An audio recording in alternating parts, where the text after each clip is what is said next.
Meta's got a brand new VR headset just days before Apple announces theirs, the Meta Quest 3. Here's what we know.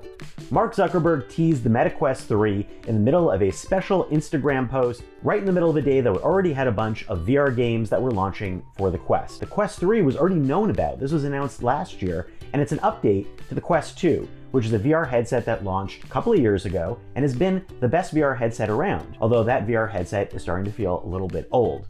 You definitely want to wait for the Quest 3 based on what we've heard. The Quest 3 now has a price. It's $500, which is more expensive than the Quest 2, which was $400, or used to be $400, because the Quest 2 is now getting a price drop. That's going to be going back down to $300, which was the original price of the Quest 2 when it launched. But the Quest 3 has a number of new features that look like they're going to be worth it. First of all, it's going to be smaller. It's meant to be significantly lighter and more compact in the front than the Quest 2. That should make it easier to wear for longer periods of time. There are also brand new controllers. Now, if you've ever seen the Quest Pro headset that came out last year, which had more compact controllers, these have that similar type of look without that big plastic ring, and so they should be easier to pack away when you're traveling, and they also are promising better haptics, which is the vibrational feedback. This also has a brand new processor. Qualcomm has a new update to its XR2 chip that's supposed to provide faster performance, better graphics. That is something I'm really curious about trying. Also, because of the fact that this is aiming towards a future where we're all going to be wearing AR headsets maybe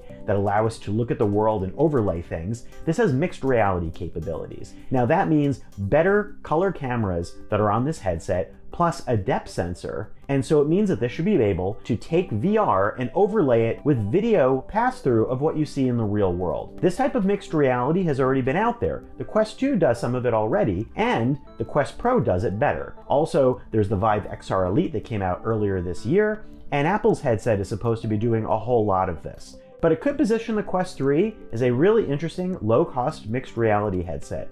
One thing that it's lacking from the Quest Pro is eye tracking. Now, the PlayStation VR 2 does have eye tracking. It's used mainly for improving graphics to allow the PlayStation 5 to push more stuff into your eyes to make it look cooler. Apple's headset is supposed to have eye tracking as well. Leaving out eye tracking on a $500 headset, that's probably expected. The Meta Quest 3 is also going to run all of the games and apps that are on the Quest 2. That's similar to the way the Quest 2 worked with the Quest, but it does open the door potentially for a number of exclusives down the road. The Quest 2 started to run games that were more optimized for it, and the Quest started to slowly disappear. It does feel like that's going to be the destiny for what the Quest 2 is going to have at some point, although the Quest 2 could be set up as a really nice affordable alternative for the next year or so. The Quest 3 is not supposed to launch until the fall. Mark Zuckerberg indicated that it's going to be announced at Meta's CNET conference for developers, September 27th.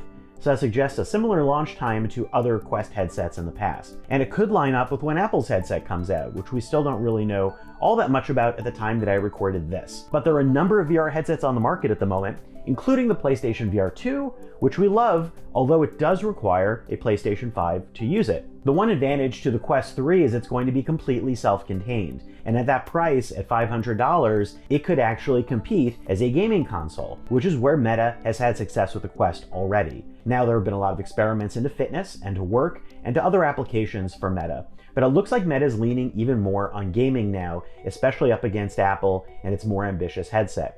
So the Meta Quest 3 could be one of the best buys in VR this year, but of course, the year is only about halfway through. We'll know more when we get a chance to see it more and maybe finally demo it. If you have any more questions, please leave them down below and make sure to like and subscribe. Thanks a lot.